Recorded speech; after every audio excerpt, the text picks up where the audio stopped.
Hello everyone and welcome back to our channel. आज का हमारा टॉपिक है राइज ऑफ नेशनलिज्म। इस लेक्चर में हम पढ़ेंगे कि इंडिया में नेशनलिज्म यानी राष्ट्रवाद की फीलिंग कैसे डेवलप हुई और कैसे पूरे इंडिया में फैली।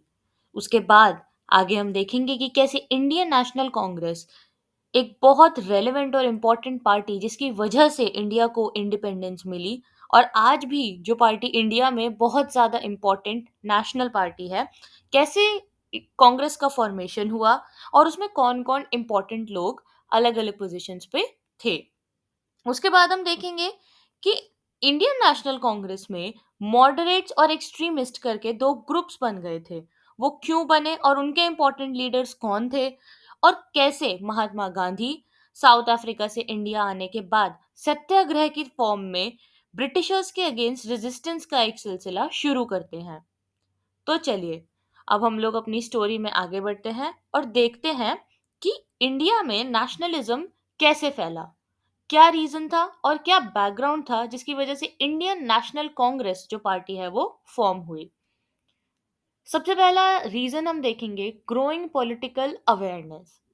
अब क्योंकि लोग जो थे वो थोड़ा थोड़ा पढ़ लिख रहे थे, हमने मैकॉले मिनट्स पढ़े, हमने वुड्स डिस्पैच पढ़ा, हमने देखा कैसे ब्रिटिशर्स ने इंडिया में बेसिक प्राइमरी एजुकेशन को इंट्रोड्यूस करा।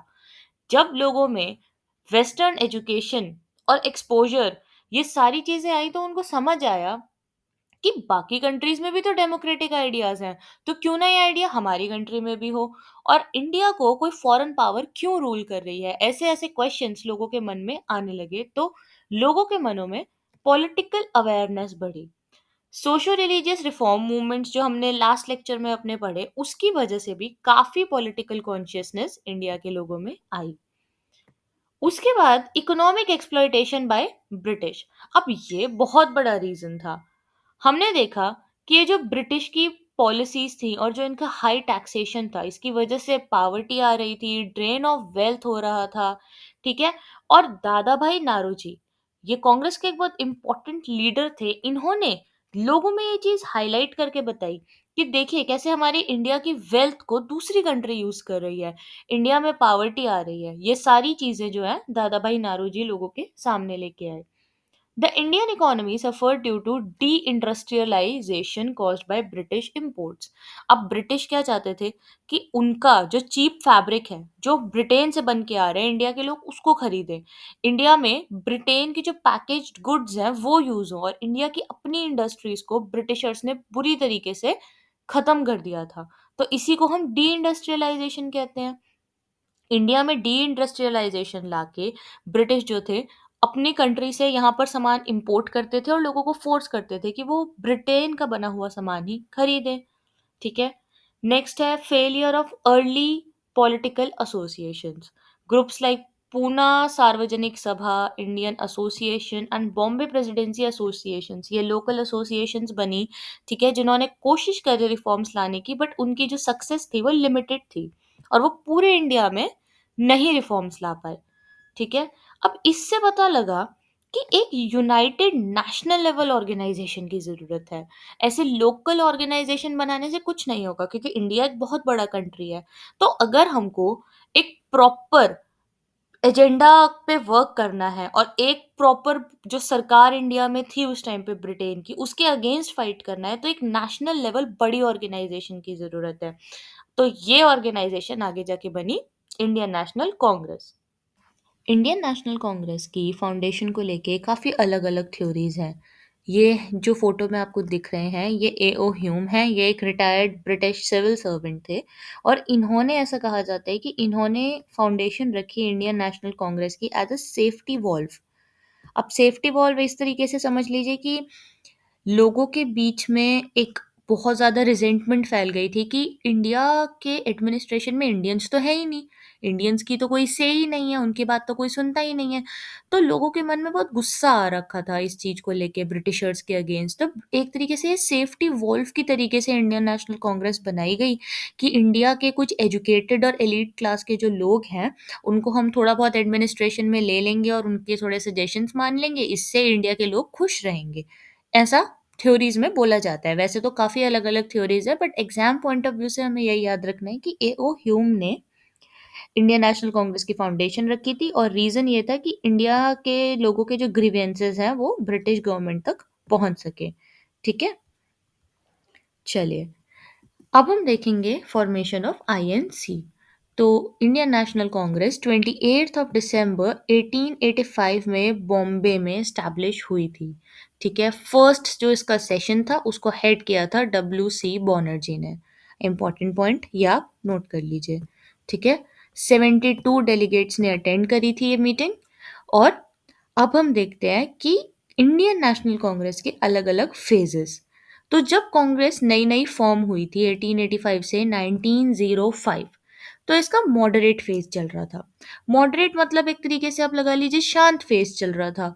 उस टाइम पे इनकी अप्रोच ये थी कि हम ब्रिटिश गवर्नमेंट को पेटिशंस के थ्रू, नेगोशिएशंस के थ्रू, ठीक है, पैसिफिक मेथड्स यानी बहुत ज़्यादा लगा लो आप कि बहुत ज़्यादा पैसिफिक मेथड्स इन्होंने यूज़ करे कि हम पेटिशंस लगाएंगे, नेगोशिएशंस करेंगे, उनसे प्रेयर करेंगे कि आप हमारी ये बात मानिए, हम लेटर्स भेजा करेंगे जो बड़े बड़े ब्रिटिश एम्प्लॉयज़ हैं, ऑफिसर्स हैं उनको। तो इस तरीके से अपनी बात मनवाने के लिए ये अप्रोच थी पहले। लीडर्स कौन कौन थे? दादा भाई नारोजी, बहुत इंपॉर्टेंट नाम है, याद रखना है आपने, गोपाल कृष्ण गोखले और डब्ल्यू सी बनर्जी। ये सब मॉडरेट लीडर्स थे। इनकी डिमांड क्या थी कि इंडियंस को सिविल राइट्स मिलने चाहिए, इकोनॉमिक रिफॉर्म्स होने चाहिए। सबसे ज़्यादा जो रिफॉर्म की ज़रूरत थी टैक्सेशन में थी। ठीक है, रेवतवाड़ी सिस्टम, महलवाड़ी सिस्टम, ये जो सिस्टम्स थे ये यूज़ होते थे उस टाइम पे लैंड रेवेन्यू के लिए। तो उसमें रिफॉर्म की सबसे ज़्यादा ज़रूरत थी। तो क्या-क्या पढ़ा हमने? सिविल राइट्स, इकोनॉमिक रिफॉर्म्स और ग्रेटर इंडियन पार्टिसिपेशन, कि इंडियंस की भी पार्टिसिपेशन होनी चाहिए गवर्नेंस में। अपनी खुद की कंट्री को गवर्न करने के लिए अगर इंडियंस की ही पार्टिसिपेशन नहीं है तो ये तो बिल्कुल भी ठीक नहीं है। तो ये था मॉडरेट फेज। अब 1905 ही क्यों? 1905 में ऐसा क्या हुआ था कि मॉडरेट फेज से सीधा एक्सट्रीमिस्ट फेज पे कांग्रेस पहुंच गई? तो हुआ क्या था दोस्तों, 1905 में ब्रिटिशर्स ने बंगाल का पार्टीशन जो है डिक्लेयर कर दिया था कि जो बंगाल है हम उसका पार्टीशन कर देंगे ईस्ट बंगाल और वेस्ट बंगाल की फॉर्म में। अब उन ब्रिटिशर्स का कहना था कि हम ये पार्टीशन इसलिए कर रहे हैं जिससे कि एडमिनिस्ट्रेटिव जो है हमको एक सहूलियत हो जाए, हमको एडमिनिस्ट्रेशन में रूल्स वगैरह बनाने में, कि बंगाल प्रेसिडेंसी बहुत बड़ी है और हमसे गवर्न नहीं हो पा रही। बट सबको पता था कि इसका असली रीज़न क्या था? इसका असली रीज़न था कि वहाँ पे मुस्लिम और हिंदूज़ की जो डोमिनेंट पॉपुलेशन थी उनके बीच में एक डिवाइड क्रिएट कर देना। तो इस चीज़ को लेके, ठीक है, पार्टीशन ऑफ बंगाल को लेके बहुत ज़्यादा रिवोल्ट हुई थी और बाद में पार्टीशन ऑफ बंगाल इनको कैंसिल भी करना पड़ा था। इसी एक ये भी रीज़न था और भी रीज़न्स थे जिसकी वजह से जो कांग्रेस है वो मॉडरेट फेज से एक्सट्रीमिस्ट फेज में शिफ्ट हुई। अब एक्सट्रीमिस्ट फेज के लीडर कौन थे? बाल गंगाधर तिलक, बिपिन चंद्र पाल और लाला लाजपत राय, जिनको हम लाल बाल पाल भी बोलते हैं। याद रखने का एक बहुत अमेजिंग तरीका है लाल बाल पाल। ठीक है, अब इनकी अप्रोच क्या थी? ये प्रेयर्स और पिटिशंस में नहीं बिलीव करते थे। इनकी अप्रोच थी बॉयकॉट करेंगे हम, यानी ब्रिटिशर्स की चीज़ों को यूज़ करना बंद करेंगे। स्वदेशी में बिलीव करेंगे, यानी इंडिया के अंदर सेल्फ मैन्युफैक्चर्ड प्रोडक्ट्स बनाएंगे। और प्रोटेस्ट अगेंस्ट ब्रिटिश पॉलिसीज़, कि हम सबके सामने एक ओपन प्रोटेस्ट करेंगे ब्रिटिशर्स के अगेंस्ट, कि उनको ये लगता था कि पिटिशंस वगैरह से कुछ नहीं होगा, हम सीधा बॉयकॉट करेंगे चीज़ों को। ठीक है, इवेंट्स क्या थे? वो यही अभी हमने पढ़ा, पार्टीशन ऑफ बंगाल, स्वदेशी मूवमेंट एंड सूरत स्प्लिट। अब ये सूरत स्प्लिट क्या है? ये कांग्रेस के अंदर अपने आपसी स्प्लिट हो गई थी कांग्रेस में। कांग्रेस का सूरत में एक सेशन हुआ था 1907 में, जिसमें कांग्रेस ही आपस में स्प्लिट हो गई थी। लीडर्स के आपस में डिफरेंसेस थे, तो इसको सूरत स्प्लिट बोला जाता है। ठीक है, अब 1990 में क्या था? 1919 के बाद जो था Gandhian era and mass movement start हुए। अब गांधीयन एरा किस क्यों इम्पोर्टेंट है? कि अब आप देखेंगे पार्टीशन ऑफ बंगाल में जो मूवमेंट था, ये जो स्वदेशी मूवमेंट था, ठीक है, ये एक छोटे छोटे एरियाज में सीमित थे, बंगाल में ही सीमित हैं। ठीक है, और जहाँ पे जैसे ये मूवमेंट स्टार्ट हुआ है उस पर्टिकुलर पोर्शन और उसके आसपास के पोर्शन में सीमित थे। पर जो गांधीयन एरा आई थी ना, उसमें मास मूवमेंट शुरू हुए। अब हम देखेंगे कैसे आगे नॉन कोऑपरेशन मूवमेंट और सिविल डिसोबीडियंस मूवमेंट में जो है काफ़ी ज़्यादा मात्रा में लोग इंक्लूड हुए थे और ऑलमोस्ट इंडिया के हर एक पार्ट तक के मूवमेंट्स पहुंचे थे। तो ये मास मूवमेंट्स थे, बड़े लेवल पे हुए थे। गांधीयन एरा में हम पढ़ेंगे नॉन कोऑपरेशन मूवमेंट, ये हम अभी आगे पढ़ेंगे, और सिविल डिसोबीडियंस मूवमेंट, और लास्ट में आएगा क्विट इंडिया मूवमेंट। ठीक है। और इस एरा की खास बात क्या है? INC became the leading force of India's independence. ठीक है। अब हमने पढ़ा फॉर्मेशन ऑफ आईएनसी 1885 में हुई थी, मॉडरेट फेज, एक्सट्रीमिस्ट फेज और गांधीयन एरा। इसमें आपको हर एक फेज के इंपॉर्टेंट लीडर्स का नाम याद रखना है, और हमें याद रखना है कि 1905 में पार्टीशन ऑफ बंगाल की बात हुई थी और स्वदेशी मूवमेंट शुरू हुआ था। ठीक है। चलिए आगे बढ़ते हैं हम। Arrival of Gandhi and his early movements. तो अब हम देखेंगे कि महात्मा गांधी कब साउथ अफ्रीका से वापस इंडिया आए और कैसे उन्होंने इंडिया में सत्याग्रह की एक पहल शुरू करी, जो कि इंडियन इंडिपेंडेंस का एक बहुत इंपॉर्टेंट हिस्सा आगे जाके बना। तो थोड़ा सा इंट्रोडक्शन हम देखते हैं। Mahatma Gandhi return to India from South Africa on 9th January 1915। Okay, इस डेट को आप याद रखिएगा, ये आपसे जीके में भी पूछा जा सकता है। इस दिन हम प्रवासी भारतीय दिवस भी मनाते हैं, यानी कि जो भी लोग इंडिया में, इंडिया के ओरिजिन के हैं और बाहर जाके रहते हैं, तो इंडिया की जो डायस्पोरा है बेसिकली, उसको सेलिब्रेट करने के लिए भी ये डे मनाया जाता है। और इसी दिन महात्मा गांधी साउथ अफ्रीका से इंडिया आए थे। ठीक है। His experiences in South Africa, where he led successful movements against racial discrimination। तो साउथ अफ्रीका में भी ब्रिटिश रूल था और वहां पर बहुत रेशियल डिस्क्रिमिनेशन किया जाता था, ब्लैक्स के अगेंस्ट और ब्राउन स्किन लोग जो होते थे उनके भी अगेंस्ट। तो उस चीज से लोगों को बचाने के लिए सत्याग्रह की एक जो पहल थी वो महात्मा गांधी ने साउथ अफ्रीका में पहले शुरू करी थी। तो सत्याग्रह कौन कौन से वर्ड से बनता है? सत्य और आग्रह, यानी कि नॉन वायलेंट रेजिस्टेंस, बिना लड़ाई झगड़ा किए सत्य के मार्ग पे चलना, और सत्य यानी सच बोल के ट्रुथ के बेसिस पे लोगों से आग्रह यानी रिक्वेस्ट करना, वो सत्याग्रह हुआ। ठीक है। तो सत्याग्रह shaped his approach to India's freedom struggle. His arrival marked a shift from elite political discussions to mass-based movements. तो पहले क्या होता था, हम देख रहे थे कि इंडियन नेशनल कांग्रेस बनी, उसमें पढ़े लिखे लोग होते थे, एलीट क्लास यानी इंडिया की जो अपर क्लास होती थी वो होती थी। ठीक है। और वो लोग ब्रिटिशर्स के साथ डिस्कशन करते थे। तो महात्मा गांधी के आने से चेंज ये हुआ कि ये जो एलीट पॉलिटिकल डिस्कशंस हो रहे हैं ये मास मूवमेंट्स में कन्वर्ट हो गए, यानी कि अब लोगों तक भी बातें पहुंचने लग गई। इंडिया के जो लोग हैं वो डायरेक्टली मूवमेंट्स में, यानी सत्याग्रह हो गया, चाहे हम आगे नॉन कोऑपरेशन बढ़े, इन सारे मूवमेंट्स में इंडिया के लोग डायरेक्टली इन्वॉल्व थे। तो अब एलीट डिस्कशन खाली कुछ चंद लोग नहीं करते थे, अब बहुत एक मास मूवमेंट की फॉर्म ले ली थी हमारी इंडिपेंडेंस स्ट्रगल ने। ठीक है। चलिए अब हम इंडिया की सिचुएशन समझते हैं कि जब गांधी आए इंडिया में तो सिचुएशन क्या थी। तो गांधी स्पेंट 1 ईयर 1915 से 16 travelling across India to understand people's problem. तो पहला स्टेप क्या था कि गांधी जी ने पूरे इंडिया में घूमे और उन्होंने देखा कि लोगों की प्रॉब्लम क्या है। अच्छा, इसके बाद हमें ये याद रखना है कि उनको गोपाल कृष्ण गोखले, हमने इनका नाम पढ़ा है ना, ये मॉडरेट लीडर होते थे कांग्रेस में। तो इन्होंने जो है महात्मा गांधी को एक तरीके से मेंटोर करा था, एडवाइस करा था कि आप पहले इंडियन सोसाइटी के बारे में समझिए और उसके बाद आप पॉलिटिक्स में एंगेज होना। स्टैब्लिशमेंट ऑफ साबरमती आश्रम 1917 में अहमदाबाद में साबरमती आश्रम महात्मा गांधी ने स्टैब्लिश करा। ये आपके जीके में भी पूछा जा सकता है और हिस्ट्री के पर्सपेक्टिव से भी आपसे पूछा जा सकता है। चलिए नेक्स्ट है, Gandhi setup his Sabarmati ashram near Ahmedabad where he trained followers in satyagraha, self discipline and constructive programmes. तो ये एक तरीके से हमने एक ओवरव्यू देख लिया है कि जब महात्मा गांधी साउथ अफ्रीका से इंडिया आए तो इंडिया की सिचुएशन क्या थी। अब आगे हम देखेंगे कि कैसे इंडियन सोसाइटी को थॉरली स्टडी करने के बाद महात्मा गांधी को पता लगा कि यहाँ पर सबसे ज़्यादा सक्सेसफुल मास मूवमेंट्स ही हो सकते हैं, और विलेजेस के अंदर जाके लोगों में एक कॉन्शियसनेस को फैलाना, यही सबसे इम्पोर्टेंट स्टेप होगा आगे इंडिया की फ्रीडम की तरफ। तो महात्मा गांधी ने अपने मास मूवमेंट्स जगह जगह जाकर अपने फॉलोअर्स के साथ जाते थे और अलग अलग जगहों को स्टडी करते थे, वहाँ की प्रॉब्लम्स को समझते थे और सत्याग्रह मूवमेंट्स उन्होंने चलाए, जिससे आगे काफ़ी प्रॉब्लम्स सॉल्व भी हुई। उनके सत्याग्रह काफ़ी सक्सेसफुल हुए, जिनको अब हम थोड़ा पढ़ेंगे पॉइंटर्स की फॉर्म में। ठीक है। तो जो सबसे पहला जो मेजर मूवमेंट था वो था चंपारण सत्याग्रह। ठीक है। जो हुआ था 1970 में। ये चंपारण जो थी, ये एक डिस्ट्रिक्ट बिहार की थी, ठीक है।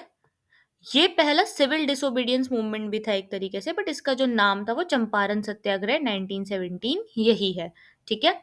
यहाँ इशू क्या था कि ये जो ब्रिटिश प्लांटर्स थे, ये फार्मर्स को इंडिगो ग्रो करने के लिए फोर्स करते थे। इंडिगो मतलब नील।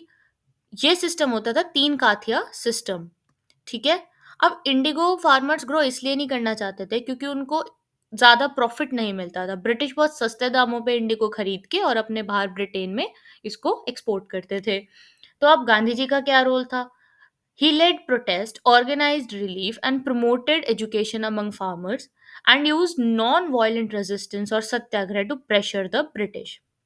उन्होंने कोई लड़ाई झगड़ा नहीं करा, बस नॉन वायलेंट रेजिस्टेंस सत्याग्रह की फॉर्म में उन्होंने स्टार्ट करी। इसका आउटकम ये निकला कि ब्रिटिशर्स ने ये जो तीन काथिया सिस्टम था जिससे फार्मर्स बहुत परेशान थे, इसको अबॉलिश कर दिया। तो हम देखेंगे कि गांधी जी का जो फर्स्ट मेजर सत्याग्रह था वो सक्सेसफुल हुआ, ठीक है। उसके बाद आता है खेड़ा सत्याग्रह। अब खेड़ा ये डिस्ट्रिक्ट है गुजरात में। यहाँ पर प्रॉब्लम थी टैक्स कलेक्शन की, क्योंकि गुजरात में उस टाइम पे फेमीन आया था। तो फार्मर्स चाहते थे कि उनको टैक्स कलेक्शन में थोड़ा रिलीफ मिलना चाहिए, लेकिन उसके बाद भी उनसे फुल टैक्स कलेक्ट करने की डिमांड ब्रिटिशर्स ने रखी, जिस वजह से फार्मर्स के बीच में बहुत ज़्यादा एक प्रॉब्लम आ गई और फार्मर्स ने वहाँ पे प्रोटेस्ट करनी शुरू कर दी। अब गांधी जी का क्या था role? Organized tax refusal movement with local leaders like Sardar Vallabhbhai Patel, urged people to remain non violent despite British pressure. Britishers ने काफी प्रेशर बनाया, लेकिन उसके बाद भी महात्मा गांधी ने बोला कि लोगों को आपको नॉन वायलेंट ही रहना है। उनके इस नॉन वायलेंट मूवमेंट से आउटकम क्या निकला? The British government suspended tax collection, showing the effectiveness of non cooperation. तो ब्रिटिशर्स को फाइनली उनकी ये बात माननी पड़ी और उन्होंने टैक्स कलेक्शन को सस्पेंड कर दिया। तो ये जो खेड़ा सत्याग्रह था हम देखेंगे ये भी सक्सेसफुल हुआ। अब नेक्स्ट है अहमदाबाद मिल स्ट्राइक 1918, जो फर्स्ट हंगर स्ट्राइक थी। ये वाला सत्याग्रह डिफरेंट इसलिए है क्योंकि इसमें दोनों पार्टीज इंडियन है।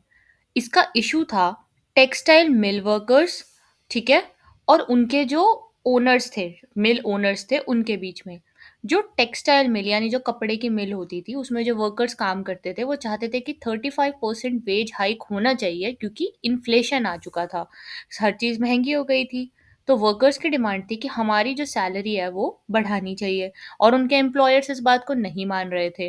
अब इस वाली सत्याग्रह में प्रॉब्लम थी कि जो वर्कर्स थे वो भी इंडियंस थे और जो एम्प्लॉयर्स थे वो भी इंडियंस थे। बट महात्मा गांधी ने काफ़ी टैक्टफुली इस वाली स्ट्राइक को भी सक्सेसफुल बनाया। कैसे? कि उन्होंने वर्कर्स को एडवाइस करा कि आप स्ट्राइक पे जाइए, बट पीसफुली स्ट्राइक करनी है, आपने लड़ाई झगड़ा नहीं करना है, पीसफुली स्ट्राइक करनी है। और उसके बाद सेकंड तरीके से उन्होंने जो ओनर्स थे मिलके उनसे भी बात करी, और इसका आउटकम क्या निकला कि employers agreed to give 35% wage hike, ठीक है। महात्मा गांधी जो है वो हंगर स्ट्राइक पे चले गए, जिसकी वजह से जो ओनर्स थे, एम्प्लॉयर्स थे, उनको 35% वेज हाइक करना पड़ा। तो हम देखेंगे कि जो थर्ड सत्याग्रह था यानी अहमदाबाद सत्याग्रह, ये भी सक्सेसफुल हुआ, ठीक है। अब आगे आ जाते हैं 1918 के बाद 1919। ये काफी इंपॉर्टेंट ईयर है। क्या हुआ था कि ब्रिटिशर्स ने एक रॉलेट एक्ट पास करा था जिसको ब्लैक एक्ट कहा गया इंडिया की हिस्ट्री में। ऐसा क्यों? क्योंकि अब हम इसके पॉइंट्स देखते हैं तब हमको समझ आएगा कि इसको जो है ब्लैक एक्ट क्यों कहा जाता था। सबसे पहले introduced by British government to suppress Indian nationalism. British को समझ तो आ गया था कि इंडियंस के बीच में नेशनलिज्म की जो फीलिंग है वो डेवलप होनी शुरू हो रही है, तो उसको सप्रेस करने के लिए ये एक्ट लाया गया। इस एक्ट में था क्या? It allowed arrest without trial, curbed freedom of speech and gave political unchecked police unchecked powers, ठीक है। इससे हुआ क्या? Arrest without trial.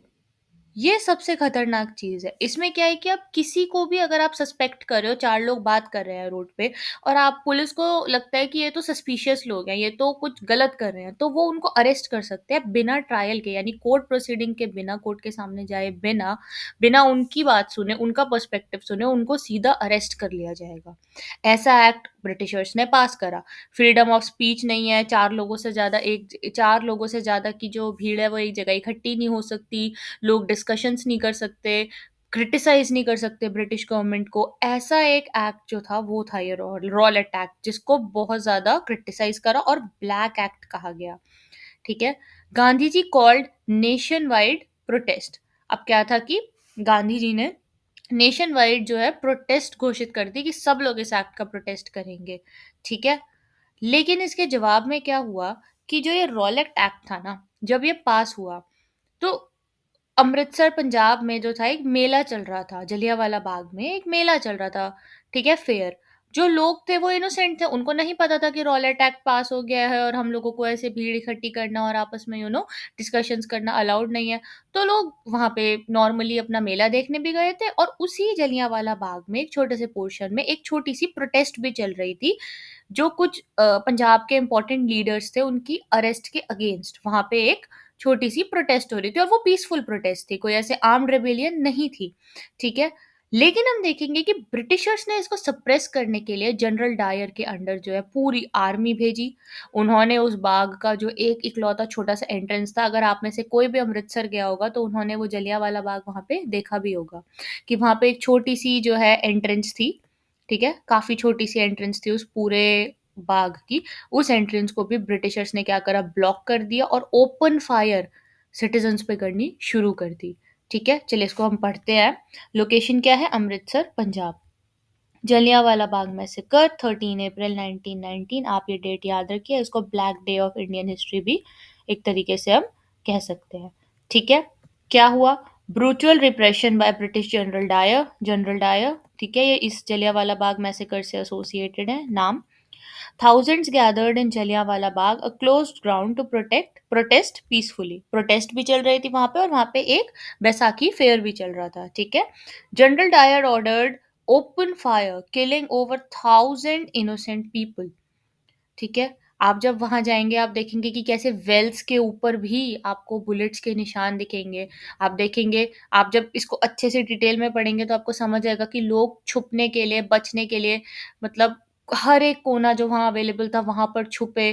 कुछ लोग तो वेल में भी कूद गए, लेकिन बहुत सारे लोगों की डेथ हुई इस एक ब्रिटिशर्स के डिसीजन की वजह से। General Dyer order open fire killing over 1,000 innocent people। Impact क्या हुआ, nation wide outreach, people lost faith in British justice. ठीक है।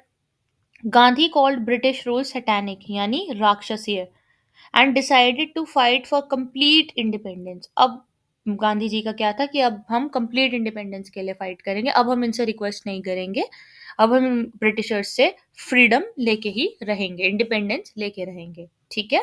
चलिए फ्रेंड्स, अब हम देखते हैं नॉन कोऑपरेशन मूवमेंट, जो कि गांधी जी का फर्स्ट मास मूवमेंट था। अभी तक हमने लोकल मूवमेंट्स पढ़े, लोकल सत्याग्रह देखे, लेकिन अब हम एक बड़ा मास मूवमेंट देखेंगे। ठीक है, जो कि जलियांवाला बाग मैसेकर के रिस्पॉन्स में आया था। ओके। इस मूवमेंट को खिलाफत इशू के साथ भी एसोसिएट किया जाता है। अब ये क्या था कि इस मूवमेंट से पहले आपने टाइमलाइन अगर आप देखें 1920 22, ठीक है, 1914 15 16 ये वाला जो टाइम था, ये वर्ल्ड वॉर 1 का टाइम था। और वर्ल्ड वॉर 1 में ब्रिटिशर्स ने जो था एक तरीके से टर्की को बिट्रे करा था। ठीक है। जो इंडियन मुस्लिम्स थे उनके बीच में खिलाफत इशू एक बहुत इंपॉर्टेंट पॉइंट उस टाइम पे था। अब ये क्या था, इस इशू खिलाफत इशू के तहत वो क्या चाहते थे कि जो टर्की में उनका ओटोमन एम्पायर चल रहा है, ठीक है, उसके जो हेड होते थे उसको खलीफा या कलिप, इंग्लिश में ऐसे बोला जाता था, खलीफा बोला जाता था।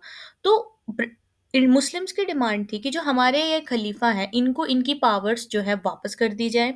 ठीक है, हमारी जो होली प्लेसेस है मक्का मदीना, उनका जो कंट्रोल है वो वापस कर दिया जाए, जो कि उनसे एक तरीके से छीन लिया गया था। ये वर्ल्ड वॉर 1 के बाद। तो ये सारे इश्यूज़ थे। तो महात्मा गांधी ने देखा कि ये जो एक पॉइंट है, ये हिंदूज़ और मुस्लिम्स के बीच में कंसाइलेशन का पॉइंट भी हो सकता है। तो इसलिए उन्होंने इस मूवमेंट को नॉन कोऑपरेशन को खिलाफत मूवमेंट के साथ लॉन्च करा। तो इसको कई बार नॉन कोऑपरेशन डैश खिलाफत मूवमेंट ऐसा भी लिखा जाता है बुक्स में, ठीक है? अब चलिए कॉजेज़ देखते हैं इस मूवमेंट के। सबसे पहला कॉज़ था जलियांवाला बाग मैसेकर। ये तो अभी हम पढ़े पढ़े हैं पीछे। अब इसके पीछे जो जनरल डायर था, जिसकी वजह से ये सारा मैसेकर हुआ था, उस जनरल डायर को ब्रिटिशर्स ने पनिशमेंट सही से नहीं दी। हंटर कमीशन अपॉइंट हुआ था, उनकी पनिशमेंट डिसाइड करने का काम जो हंटर कमीशन के पास था, उन्होंने बहुत लीनिएंटली उनको ट्रीट करा, जनरल डायर को। तो ये बात भी लोगों को बहुत बुरी लगी और उनको ऐसा लगा कि हमको तो जस्टिस ही नहीं दी गई है। तो पहला रीज़न तो ये था। सेकंड था रॉलेट एक्ट, जिसकी वजह से ये सब कुछ हुआ, है ना? थर्ड था खिलाफत मूवमेंट। ठीक है, खिलाफत मूवमेंट को इंडिया में कौन लीड कर रहा था? Ali brothers, Mohammad Ali and Shaukat Ali. ठीक है, तो महात्मा गांधी जी ने इनके साथ भी मतलब अपना एक तरीके से ग्रुप बना लिया था कि हम लोग मिलके लड़ेंगे हमारे इश्यूज के लिए। और लास्ट पॉइंट हम देखेंगे इकोनॉमिक एक्सप्लॉयटेशन। अब हमने क्योंकि पढ़ा है कि ब्रिटिशर्स ने हमारी इंडिया की जो इंडिजीनियस इंडस्ट्रीज थी, हैंडीक्राफ्ट इंडस्ट्रीज थी, उन सबको एक तरीके से खराब कर दिया था। उनको मतलब मोस्टली जितनी भी इंडस्ट्रीज थी वो बंद हो गई थी या फिर बंद होने की वर्ज पे थी, क्योंकि ब्रिटिशर्स जबरदस्ती अपने फायदे की चीजें इंडियन फार्मर्स से प्रोड्यूस कराते थे, जैसे इंडिगो हो गया, ओपियम हो गया, है ना, टी कल्टीवेशन कराते थे। तो ये सारे रीजंस थे। तो गांधी जी ने बोला कि हम स्वदेशी को प्रमोट करेंगे। गांधी जी प्रमोटेड स्वदेशी, यानी कि मेड इन इंडिया गुड्स, ठीक है? और जो फॉरेन गुड्स हैं उनको बॉयकॉट करेंगे, जिससे कि जो इंडिया की इंडस्ट्रीज हैं वो रिवाइव हो जाए। ये सारे कॉजेज एक तरीके से जो है इंडियन जो हमारा इम्पोर्टेंट नॉन कोऑपरेशन मूवमेंट है इसका बैकग्राउंड बनाते हैं। ओके, अब इस मूवमेंट के फीचर्स क्या थे? तो सबसे पहला था boycott of British and goods and institutions, कि जो ब्रिटिशर्स के गुड्स हैं हम वो यूज़ नहीं करेंगे, इनके इंस्टीट्यूशंस यानी इनके स्कूल कॉलेजेस कोर्ट्स इसको भी हम बॉयकॉट करेंगे। ठीक है। सेकंड आएगा प्रमोशन ऑफ खादी एंड स्वदेशी। खादी यानी जो होम स्पन क्लोथ होता था, हाथ से बनाया हुआ कपड़ा जो खादी होता था उसको प्रमोट करेंगे। स्वदेशी यानी इंडिया के गुड्स को प्रमोट करेंगे। आपने अपने 10th 11th की जो आपकी 10th क्लास की हिस्ट्री बुक है उसमें आपने पढ़ा होगा कि कपड़ों की एक बड़ी-सी लीप बनाई जाती थी, एक पहाड़ बनाया जाता था, ठीक है? जो कपड़े ब्रिटिशर्स लेके आते थे इंडिया में, ठीक है? यहाँ पे इम्पोर्ट करते थे और उसके बाद लोगों को, इंडिया के लोगों को वही फ़ोर्स करते थे कि आप वही क्लॉथ खरीदिए। अब लोग भी खरीदते थे क्योंकि ऑब्वियसली जो ब्रिटेन से मशीन से कपड़ा बन के आ रहा है वो सस्ता होता था और इंडिया में जो हाथ से कपड़ा बन रहा है वो महँगा होता था, तो लोग भी वही वाले कपड़ा प्रेफ़र करते थे। तो जब ये नॉन कोऑपरेशन मूवमेंट आया तो बड़े-बड़े पहाड़ ऐसे वेस्टर्न क्लोथ्स के बनते थे और उनको जला दिया जाता था। एक तरीके से लोग अपनी रिज़ेंटमेंट दिखाते थे ब्रिटिशर्स को कि हम आपके रूल के अगेंस्ट हैं।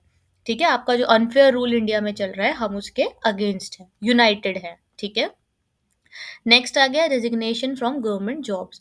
अब हमारे इम्पोर्टेंट लीडर्स जैसे सी आर दास हो गए, मोतीलाल नेहरू जी हो गए, इन्होंने अपनी इम्पोर्टेंट जो पोस्ट इनको गवर्नमेंट में थी उन्होंने उससे रिज़ाइन करा। ये भी एक तरीके का सिग्नल था कि हम आपके साथ कोऑपरेट नहीं करेंगे, यानी कि नॉन कोऑपरेशन मूवमेंट का। ठीक है? उसके बाद peaceful protest and Satyagraha. Okay, strikes हो गई, रैलीज, नॉन वायलेंट रेजिस्टेंस, ये सारे फीचर्स क्या थे? हमारे नॉन कोऑपरेशन मूवमेंट के फीचर्स थे। अब ये सारा बैकग्राउंड जब हमने पढ़ा नॉन कोऑपरेशन का, तो अब हम आगे ये देखते हैं कि इसका रिजल्ट क्या निकला। ठीक है? अच्छा, जैसा आप लोग ये देख रहे हैं कि ब्रिटिश गुड्स को और इंस्टीट्यूशंस को बॉयकॉट किया गया, है ना? खादी को प्रमोट करा, स्वदेशी को प्रमोट करा। पर इसका क्या था? मूवमेंट तो ये पूरा एक अच्छा अच्छा था, बट इसका अल्टरनेट कोई नहीं कुछ नहीं आया। जैसे कि हमने ब्रिटिश गुड्स को बॉयकॉट कर दिया, इंस्टीट्यूशंस को भी बॉयकॉट कर दिया, बट उसके अल्टरनेट में कोई इंडियन इंस्टीट्यूशंस तो नहीं आए। जैसे स्कूल्स में हम नहीं जाएँगे ब्रिटिश के, बट उसके अल्टरनेट में इंडियन स्कूल्स भी तो खुलने चाहिए, बट वो खुले नहीं। ठीक है? तो ऐसे धीरे-धीरे करके जो था ना मूवमेंट का पेस स्लो होता गया और उसके बाद ये मूवमेंट जो था महात्मा गांधी को ड्यू टू सम रीजन जो हम आगे पढ़ेंगे विथड्रॉ करना पड़ा। क्योंकि एक तो थोड़े सर्कमस्टांसेस ऐसे हो गए थे कि वायलेंस फैल गई थी इंडिया में, और दूसरा ये था कि ब्रिटिश इंस्टीट्यूशंस के पैरेलल इंडियन इंस्टीट्यूशंस उस टाइम पे नहीं आ पाए। नहीं कुछ ऑल्टरनेट नहीं मिला इंडिया के लोगों को, तो उनको वापस ब्रिटिश गुड्स और इंस्टीट्यूशंस की तरफ इंक्लाइन होना पड़ा। ठीक है, चलिए अब हम देखते हैं रिजल्ट क्या निकला इसका। सबसे पहले तो government response and repression of non cooperation movement. As the movement spread, the British government intensified its effort to suppress it. ठीक है, गवर्नमेंट ने पूरी कोशिश करी, बहुत ज्यादा ब्रूचुअली इंडिया के लोगों को ट्रीट करा और इस मूवमेंट को सप्रेस कर दिया। नेक्स्ट है, public meetings were banned, Congress offices were raided and numerous arrests were made. Public meetings को बैन कर दिया, जो कांग्रेस के ऑफिसेस थे उनको रेड करा। ठीक है, और बहुत जो कांग्रेस के ऑलमोस्ट काफी सारे लीडर्स को इन्होंने अरेस्ट कर लिया। After talks between Gandhi and viceroy Lord reading, ये याद रखना है, Lord reading was the viceroy during non cooperation movement, failed to alleviate the movement, the government declared volunteer corps illegal and repression increased। तो ये जो volunteer corps थे इनको illegal declare कर दिया गया और repression यानी इन लोगों के जो अगेंस्ट ब्रुटैलिटी थी उसको और ज्यादा इंक्रीज कर दिया। ओके, अब हम पढ़ेंगे वो मेजर इंसिडेंट जिसकी वजह से नॉन कोऑपरेशन मूवमेंट को महात्मा गांधी जी ने विड्रॉ करा, यानी चौरी चौरा मूवमेंट। चौरी चौरा एक प्लेस का नाम है। देखिए, in February 1922, the movement reached a turning point after Chauri Chaura incident, where a violent clash between protesters and police resulted in burning alive of 22 policemen by villagers। Chauri Chaura में एक police port था। ठीक है, वो जो उनका पूरा प्लेस था, पुलिस स्टेशन आप लगा लीजिए, उसको लोगों ने गुस्से में आके उसको आग लगा दी थी। ठीक है, फायर सेट कर दी थी, जिसकी वजह से 22 पुलिसमैन की डेथ हुई। वायलेंट क्लैश हुआ पुलिस के और लोगों के बीच में। ठीक है, disturbed by this turn of events, Gandhi called off the movement on February 12, 1922, emphasizing the importance of non-violence। अब महात्मा गांधी जी का पॉइंट था कि महात्मा गांधी जी का हमेशा से कहना था कि नॉन वायलेंस पे चलो, बट लोग गुस्से में जो थे वायलेंस की तरफ आ गए थे, तो महात्मा गांधी जी को मजबूरी में इस मूवमेंट को विड्रॉ करना पड़ा। इन्हीं सारी चीज़ों के जो भी सेटबैक्स थे सबको देख के आगे Mahatma Gandhi ji civil disobedience movement भी लॉन्च करेंगे। ठीक है, वो हम अब नेक्स्ट लेक्चर में पढ़ेंगे। और नेक्स्ट लेक्चर में हमने ये जो कुछ भी पढ़ा है इस सब से रिलेटेड जितने भी एमसीक्यूज बन सकते हैं, इंपॉर्टेंट एमसीक्यूज जो भी हैं, इन सब को हम नेक्स्ट लेक्चर में कवर करेंगे। तब तक के लिए आप इस सब जो भी आज हमने इन्फॉर्मेशन लिया है, काफ़ी सारी इन्फॉर्मेशन आज एक साथ हो गई है, इस सब इन्फॉर्मेशन को आप रिवाइज कीजिए और उसको शॉर्ट पॉइंट्स की फॉर्म में अपने पास नोट कीजिए। इससे काफ़ी रेलिवेंट क्वेश्चन आपके एग्जाम में बन सकते हैं, क्योंकि ये सारे मूवमेंट जो है, सत्याग्रह, नॉन कोऑपरेशन, इनके टाइमलाइंस, ये सब बहुत ज़्यादा इंपॉर्टेंट है। ठीक है फ्रेंड्स, चलिए अब हम मिलते हैं नेक्स्ट वीडियो में।